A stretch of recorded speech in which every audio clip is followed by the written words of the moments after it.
jardin. Tu nous as dit que Adam a été chassé, on l'a habillé, il a été habillé par la peau de l'animal.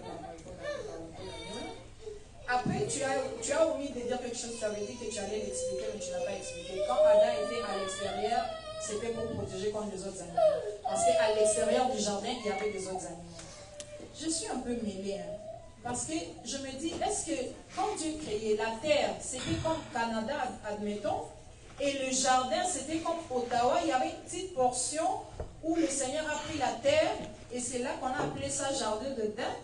Et puis quand le Seigneur l'a chassé, parce qu'en tout cas, à ma connaissance, je sais qu'Adam, c'est lui la première créature de Dieu. Donc, c'est lui qui a commencé. Quand Adam a été chassé en dehors du jardin, il n'y avait pas encore comme des êtres humains. Ça, c'est ma première question. En dehors, il a été attaqué. Ça, c'est ma première question. Ma deuxième question, c'est celle qui est hors sujet, c'est les anges déchus. C'est à quelle période que le Seigneur les a jetés sur la terre, les a renvoyés sur la terre? Ok. C'est ça. Je vais commencer par la première question.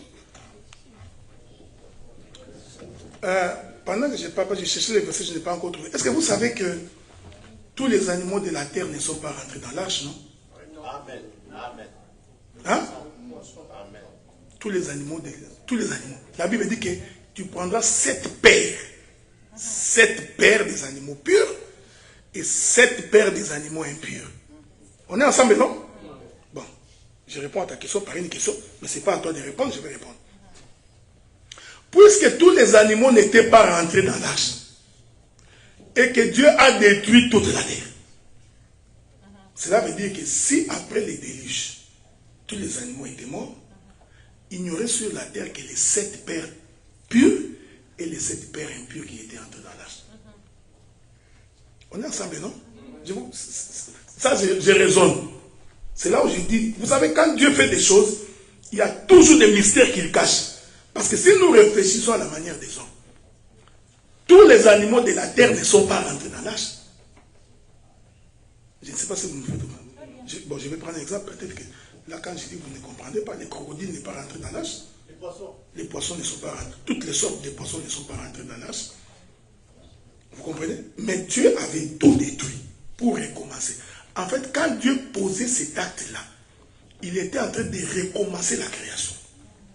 Maintenant, écoutez ce que je vais dire. Vous savez, quand Dieu fait la création, il enseigne sur des choses à venir. Qu'est-ce que Dieu fait? Il crée la terre. Dans la terre, il crée les jardins. On est ensemble, non? Parce que le jardin était une portion de terre d'âme. Remarquez que Dieu prend, la Bible dit, il prit Adam, les mit dans les jardins. En d'autres termes, Dieu est parti d'Adam en dehors du jardin. Est-ce qu'on est ensemble, non? Ça, clairement. C'est là où vous allez maintenant comprendre ce que Dieu est en train d'expliquer. C'est-à-dire que Dieu prendrait Adam en dehors du jardin, venir les placer dans les jardins. Qu'est-ce que Dieu nous enseignait? Il nous enseignait que nous, ses enfants, il nous prendra dans le monde, il nous mettra dans sa parcelle. On est ensemble. Maintenant, si vous projetez ça aujourd'hui, tu vas comprendre exactement, comme nous sommes ici, c'est exactement le dehors du jardin. Et dans ce dehors du jardin, aujourd'hui, nous avons et les chrétiens et les païens. Je ne sais pas si vous comprenez ce que je dis, hein, parce que ce que je dis est très fort.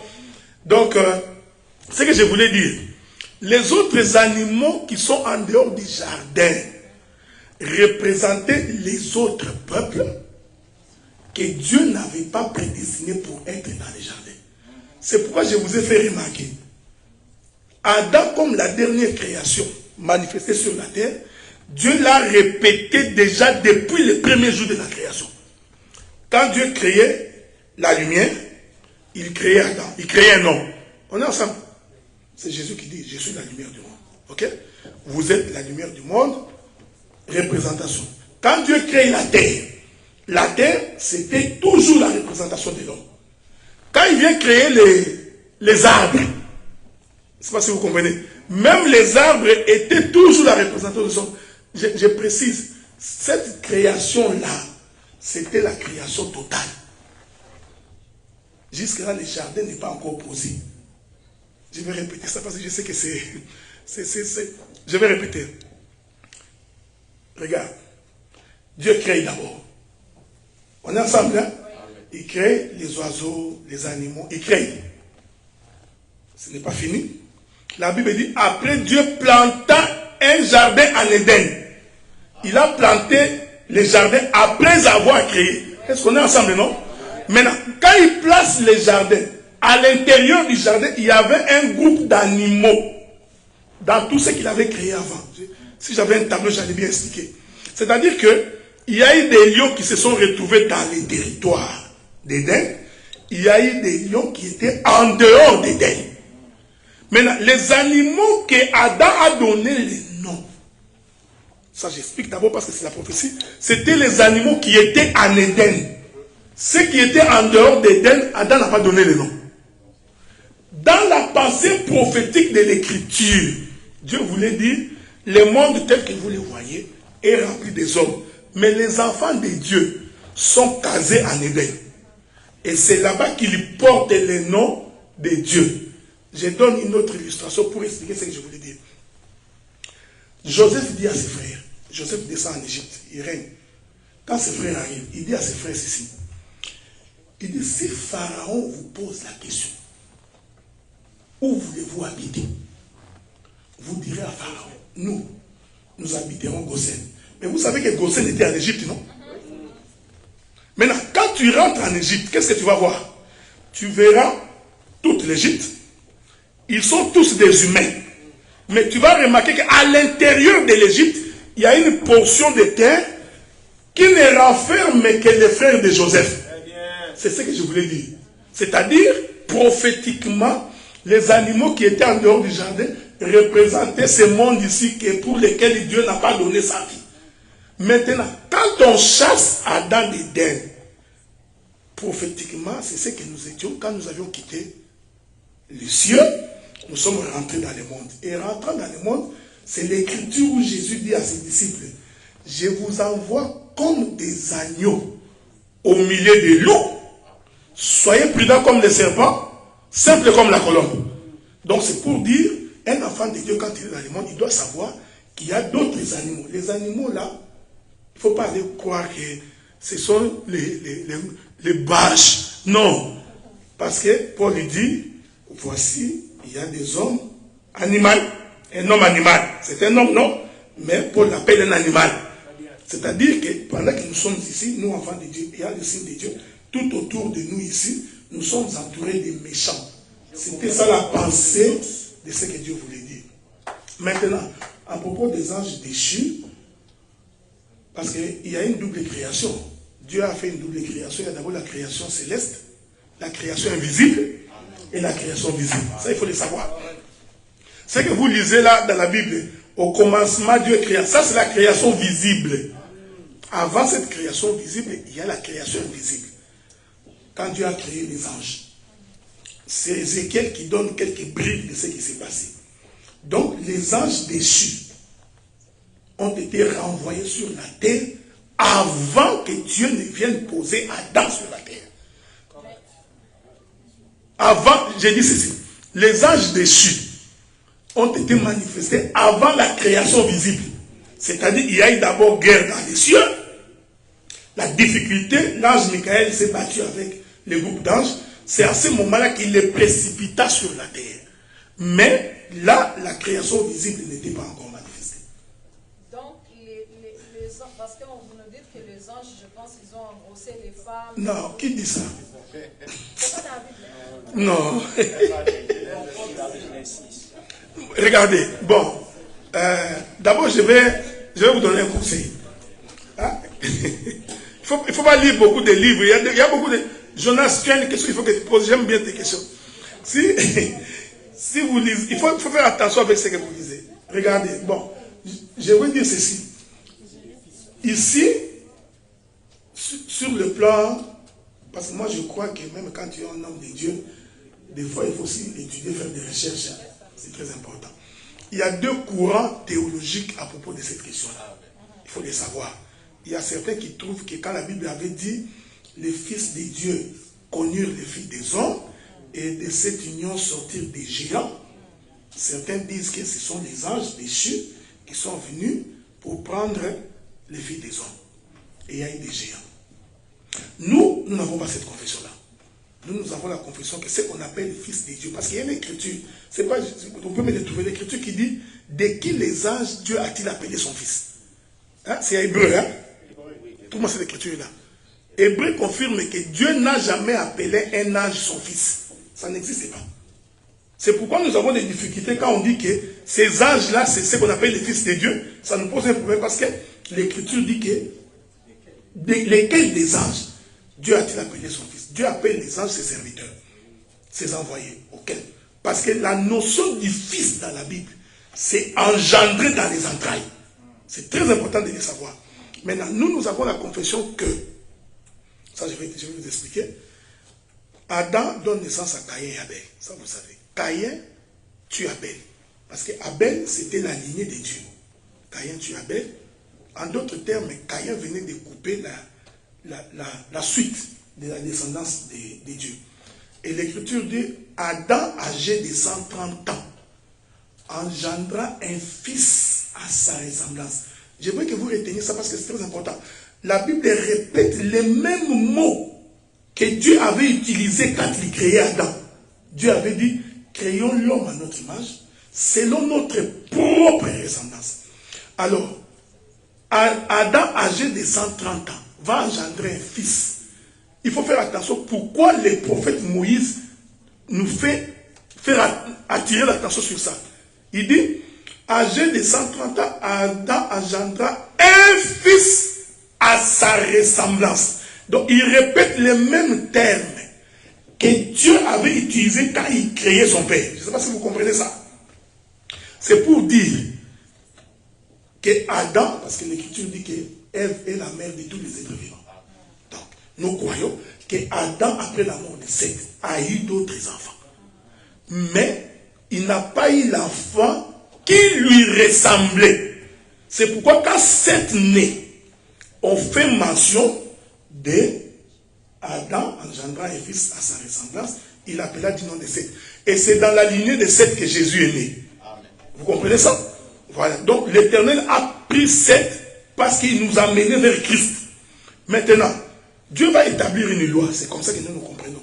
Ce que Dieu appelle, ce que la Bible appelle fils de Dieu, pour nous, ce sont les descendants de Seth. Amen. Je ne sais pas si vous comprenez. Maintenant, ce que la Bible appelle la fille des hommes, ce sont les enfants de Caïn. Parce que Dieu, dans sa loi, il va déterminer ça dans le livre d'Exode. Quand il prend Israël, il dit, tu n'épouseras pas une étrangère. Oh, les enfants de Seth, fils de Dieu, prenant les filles de Caïn, qui n'étaient pas dans la lignée de Dieu, les fils de Dieu ont pris les filles des hommes. Cette union-là, Dieu est contre cela. C'est pourquoi même quand nous prêchons, nous vous disons, quand tu veux te marier, marie-toi un frère dans le Seigneur, une soeur dans le Seigneur. Quand tu prends un païen, eh bien, ce qui va t'arriver, tu vas entrer au ciel avec beaucoup de tribulations. Voilà, c'est ça. Mais ce sont deux courants. Hein, donc on ne voudrait pas faire un débat sur ça là, mais c'est quand même deux courants. D'autres trouvent que ce sont des anges. Bon, c'est ça. À Dieu les choses cachées, à nous les choses révélées. Frère héritier, il y a des questions. C'est fini? C'est bon? C'est bon, j'ai déjà eu. La réponse, merci. On va donner le micro à la sœur. Que je lise. Ah, d'accord, il préfère que je lise pour elle. Je vais lire. Je voulais. J'ai pas mes lunettes, mais je vais m'arranger. Je voulais savoir pourquoi on n'a pas le droit d'invoquer le sang de Jésus. Est-ce que les personnes qui font cela commettent un péché et qu'ils peuvent aller en enfer à cause de cela? Parce que j'ai remarqué que nous, les chrétiens, on a des interprétations différentes de la Bible. Par exemple, pendant que vous prêchiez, On ne joue pas le piano, mais dans d'autres églises, ça se joue. Et ce dernier est justifié par les versets suivants, 2 Rois 3,15.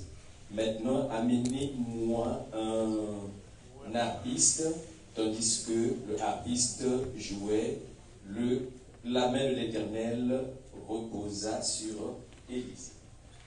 Mais la question au moins... j'ai un peu compris la question, mais je vais d'abord commencer par la dernière question. Donc, vous savez, c'est pourquoi j'ai dit que la connaissance, elle est importante, parce qu'il y a beaucoup des églises aujourd'hui qui trouvent qu'on ne peut même pas jouer des instruments à l'église. Tu vois, il y a beaucoup de conceptions vraiment erronées, parce que je ne rentre pas dans l'Ancien Testament, parce qu'ils vont vous dire que c'est l'Ancien Testament. Mais quand le frère Paul dans Corinthiens, il est en train d'expliquer si le son de la trompette est confus, il est en train de parler de quelle trompette? Vous voyez? Donc les gens créent des doctrines qui n'existent pas. Et dans la loi, parce qu'on n'a pas beaucoup de temps, dans la loi, Dieu avait fait que même les instrumentistes étaient des lévites. Mais vous allez remarquer que dans la loi, même les femmes n'étaient pas dans les chantres lévites.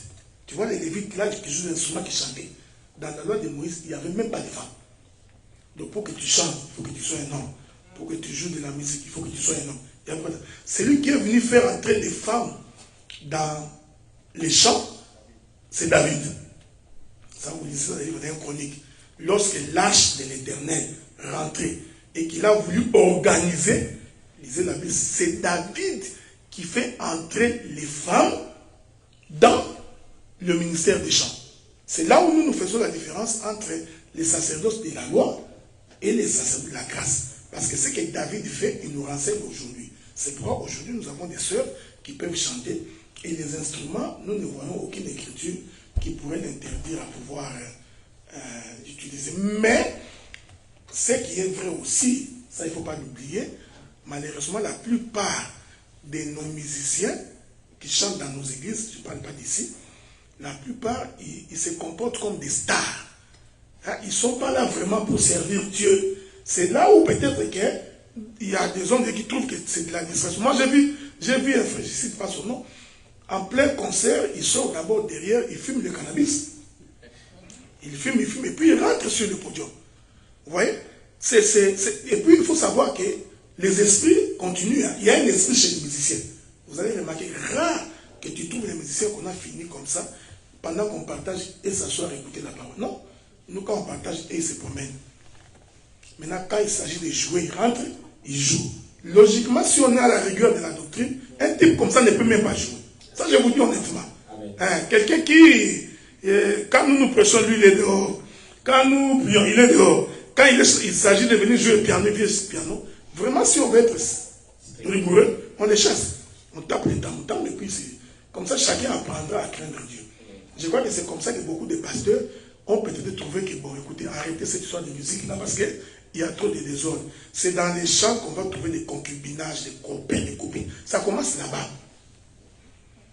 Pourquoi ça ne commence pas avec les prédicateurs seulement chez vous? Donc, vous, au lieu d'aller chanter pour le Seigneur, vous partez pour aller faire autre chose. Vous voyez, c'est pourquoi à un moment, vous savez faire, vous permettez, hein, à un moment, j'ai parlé avec Sam, il m'a dit que non, tu commences à exagérer. J'ai dit à Sam, non, Sam, à un moment donné, même quand ce n'est pas un péché, nous allons commencer à interdire à nos sœurs de porter les pantalons quand ils chantent. Tout simplement parce que quand on dit pantalon descend, ils ne comprennent rien. On insiste, ils ne comprennent rien. Alors pour éviter des problèmes, nous allons seulement donner l'ordre. C'est lui qui porte des pantalons, ne chante plus. C'est fini, parce que nous parlons, vous ne comprenez pas. Amen. Vous comprenez? Quand tu portes des pantalons qui te servent, mets l'habit qui est long. Nous répétons. Tu n'écoutes pas. Bon. J'ai négocié avec Sœur Mado, quand il va aller en Chine, qui nous achète alors des boubous. Comme ça, quand vous venez ici, on vous fait porter les boubous. Comme ça, on verra. Amen. Je crois que ça va nous aider. Mado, tu vas nous acheter ça. Achète-nous les boubous. Comme ça. Oui, c'est ça. À Montréal, comme ici, mettez les boubous. Comme ça, on verra si vous venez nous montrer des habits. Le département des chantres, il y a beaucoup de problèmes. C'est pourquoi même il faut que même celui qui dirige, qui conduit, il faut qu'il soit un homme spirituel, très rigoureux en certaines matières pour éviter d'être infiltré. Surtout, c'est comme je disais, hein, il fait chaud, non? De la même manière que tu as chaud, moi aussi j'ai chaud. Mais pourquoi moi je peux bien m'habiller, toi la soeur, il faut seulement que tu t'habilles dénudé. Nous avons tous chaud. Moi je suis en costume, non? Mais pourquoi toi, il faut que tu t'habilles en petit vêtement, comme si les femmes ont plus chaud que nous? Ah, bon, à moins que tu sois ménopausé, ça je ne comprends pas. Donc vous comprenez.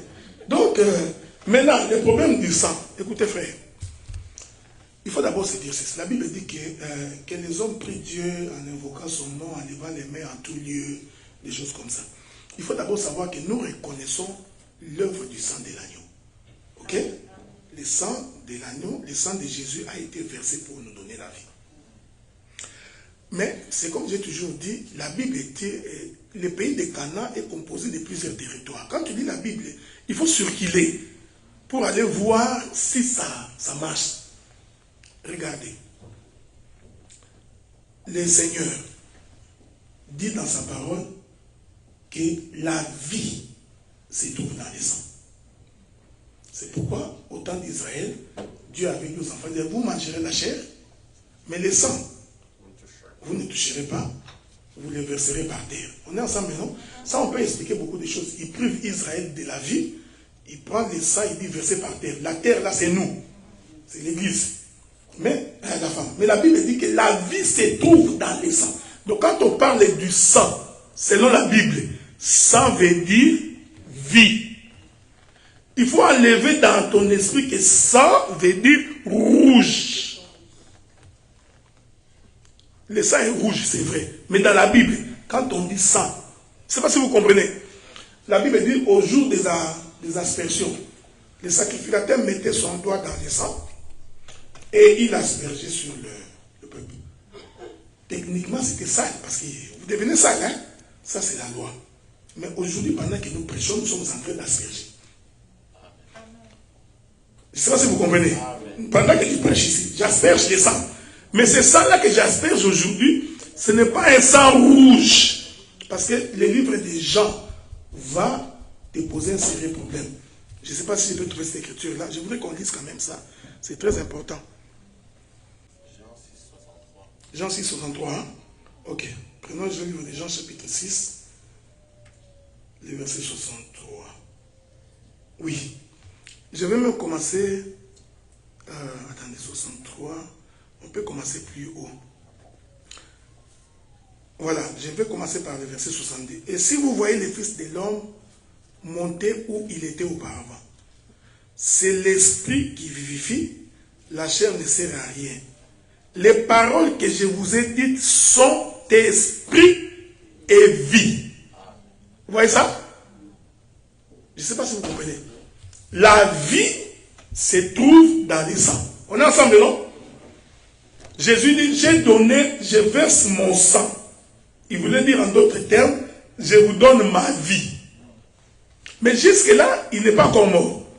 Mais dans Jean, parce que Jean c'est le prophète, il vient maintenant expliquer l'essence du sang. Il dit, en réalité, la vie que vous appelez la vie, c'est ma parole. En d'autres termes, les paroles de Jésus, c'est le sang. Je vais répéter. Le Seigneur dit ceci. Père, sanctifie-les par ta parole. Là, vous êtes d'accord, non? Mais la même écriture dit, par le sang de Jésus, nous avons été sanctifiés. Donc nous comprenons que le sang qui nous sanctifie, c'est la parole. Donc aujourd'hui, vous comprenez que le sang de l'ombre, aujourd'hui, c'est la parole. Voilà pourquoi nous disons, dans la prière, quand tu invoques les saints, quelle est l'idée que tu t'es fait? Il y a un sang qui descend, c'est comme j'ai entendu beaucoup de... Oui, j'ai une question. Bon, tu as trouvé la question finalement? Bon, non, c'est pas l'autre question là. Bon, sur Exode 12, Exode 12 nous parle par rapport aux enfants d'Israël quand ils étaient encore en Égypte avant de sortir. Alors là, on voit le dernier fléau que Dieu pourrait tuer des enfants. Bon, merci. En Exode 12, nous voyons quand Dieu vous fait faire sortir les enfants d'Israël. Là où d'autres églises se penchent. Là où d'autres églises se penchent. Il dit ceci que non, Dieu les a ordonné de tuer l'agneau et d'asperger les sangs sur leurs laietons et leurs mentons. Pour la sécurité, quand l'ange de la mort passa pour aller saccager les Égyptiens, afin qu'ils passent par-dessus, on verra les sangs. Alors, c'est la pensée par laquelle, ici, on les sent comme une soupe de sécurité. Alors, ils engagent le sang de Christ sur leur maison, sur tous eux, leurs affaires, pour que comme les instruits ou le diable passera quand il verra le sang de l'agneau, il passe dessus. Mais là, c'était pas le diable, là, c'était Dieu lui-même. Maintenant, je voulais juste avancer ça par rapport à cela. Est-ce que tu sais que quand les deux espions sont entrés dans quoi? C'était quoi, Jéricho? Ils ont demandé qu'on prenne une corde, fil cramoisi, mettre à la porte. Alors prenez aussi les fils cramoisis, mettez à la porte pour être protégé. Beaucoup les font aujourd'hui, ils prennent des petits trucs là. C'est ce que je dis, mais c'est de l'idolâtrie. Et on va arriver. D'abord, je vais vous dire aussi en passant, vous savez pourquoi le corps de Moïse n'a jamais été retrouvé? Parce que Dieu aussi craignait que si on retrouve le corps de Moïse, ça deviendrait un lieu de pèlerinage comme font les musulmans. Ce que je voudrais dire, c'est ceci. Dans ta prière, je vais arriver là-bas. Dans ta prière, tu peux exposer l'œuvre de la croix. Tu peux parler de ce sang qui a été versé pour nous donner la vie. Mais il faut faire attention, il ne faudrait pas que dans ton esprit, que tu crois que tu es en train d'invoquer un sang qui descend. Parce que ça risque de contredire l'écriture. Parce que l'écriture dit que tout ce que vous demanderez en mon nom, je vais y arriver. Or, les noms, Jean les dit, Jésus dit, Père, je leur ai fait connaître ton nom, ils ont gardé ta parole. Il précise que connaître les noms, c'est avoir la parole. Maintenant, quand nous prions, c'est pourquoi Jésus dit, tout ce que vous demanderez, à mon nom, veut dire au travers de la parole. Maintenant, la difficulté que nous avons, parce que ça c'est une écriture de l'ombre. Exode chapitre 12, c'était une écriture de l'ombre. C'est-à-dire, c'était l'image de l'agneau, l'œuvre de la croix, là où Jésus devait mourir. Et quand Jésus meurt sur la croix, c'est ça là qui a été versé, constitue l'accomplissement de cette écriture-là. Mais lui-même, Jésus interprète ces sangs-là. Le problème, c'est celui-là. Il vous dit que les sangs que j'ai versés, c'est la vie. C'est-à-dire que celui qui a la vie en Christ, il a le sang de Jésus avec lui. Je ne sais pas si vous comprenez. Donc, ça veut dire que ce n'est pas du genre où la Bible dit « Avez-vous reçu le Saint-Esprit quand vous avez cru ?» où nous pouvons invoquer le Saint-Esprit après le baptême pour que vous puissiez l'avoir. Mais l'invoquer les sangs, il n'y a pas beaucoup de bases scripturelles pour appuyer cela. Parce que, regardez même les gens qui prient des fois pour les sangs. Tu entendras quelqu'un que le sang de Jésus garde les instruments, que le sang de Jésus descende sur ces meubles ici. J'ai même vu quelqu'un qui a demandé que le sang purifie la nourriture. Donc c'est comme si le sang est devenu un détergent qui vient pour purifier les poisons. Non, la Bible dit que si vous croyez en ma parole, même si on vous donne un breuvage mortel, le Seigneur vous sauvera. C'est cette conception-là que nous voulons éviter. Il faut que les enfants de Dieu aient la connaissance. Même s'ils prient, ça peut arriver, que j'ai pris que le sang qui a été versé sur la croix nous garde. Ça peut se dire. Mais celui qui prie doit avoir la connaissance de ce que lui appelle le sang. Parce que s'il n'en a pas la connaissance, il va croire qu'il est en train d'invoquer un sang rouge. Et puis, le sang a été versé pour sauver l'homme. Pas pour autre chose. C'est-à-dire Jésus a donné sa vie. C'est ça que je dis. Sang veut dire vie. Jésus a donné sa vie pour que l'homme du péché soit sauvé. Il n'a pas donné sa vie pour les instruments et pour ça. Ça, ce sont des ajouts que nous y mettons dans nos déclarations et des choses comme ça. C'est un peu ça. Voilà. Amen. Alors, comment expliquer quelqu'un sur ce point-là de la sécurité? Parce que les enfants d'Israël ont utilisé cela pour une sécurité. Alors, et c'est pas là-bas. Comment est-ce qu'on peut leur expliquer? Non. 1 Pierre 1. Bon, non, mon cher, mais tu peux lire. Amen. Pierre 1, chapitre 1, je lis au nom du Seigneur Jésus-Christ.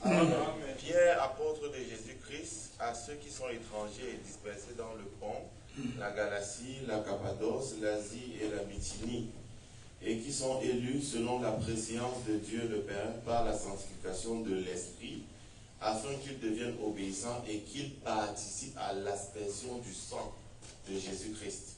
Que la grâce et la paix vous soient multipliées. Donc ici, clairement dans cette écriture, chaque fois que nous sommes en train d'écouter même la parole de Dieu, surtout l'explication, c'est ça. C'est ça l'expression du sang. C'est ce que l'écriture veut dire. Gloire au Seigneur. C'est comme si les bien-aimés. Donne le pasteur. Pour aider aussi les bien-aimés. Parce que lui, quand il parle de la sécurité, je ne sais pas ce que lui voit la sécurité. Non, je ne parle pas par rapport à moi, je parle par rapport aux à la autres. défense. Je voulais dire. C'est-à-dire, les sang qui a été mis sur les linteaux, même les fils cramoisis chez Rab, c'était pour sauver les âmes. Parce que Dieu, l'ange venait pour tuer. Donc ces sangs-là, c'est peut-être pour les salis. Comme il vient de le dire. Les sangs là, c'est pour les salis. C'est pas pour la sécurité physique comme ça. La sécurité physique, la Bible dit aussi que ton nom est-il de trop forte. Les justes se réfugient en son nom. Son nom, c'est la parole, non? La parole que nous avons aussi, c'est une protection pour nous. Voilà. Est-ce que vous se comprend? Mais je voudrais que vous compreniez que les sangs qui étaient sur les linteaux, ce n'est pas d'abord pour la sécurité physique, c'était pour sauver. Pour sauver ceux qui étaient à l'intérieur de la maison, pour qu'ils ne meurent pas. C'est pour sauver les âmes. Alors c'est très mauvais pour quelqu'un donc de l'appliquer pour dire que non, Seigneur, que nos sang, comme les enfants d'Israël ont aspergé cela sur les aller acheter des chèvres, non? Vous pouvez les appliquer. Amen. Amen. Gloire au Seigneur. Amen. Amen. Ok. On dit que ventre affamé n'a pas d'oreille. Il y a une question. Il y a des gens, apparemment, qui ont qui ont le ventre sur le talon, donc qui ont faim. Alors, on va faire une chose. Généralement, quand on mange, et parfois après, on va sur la plante de pied.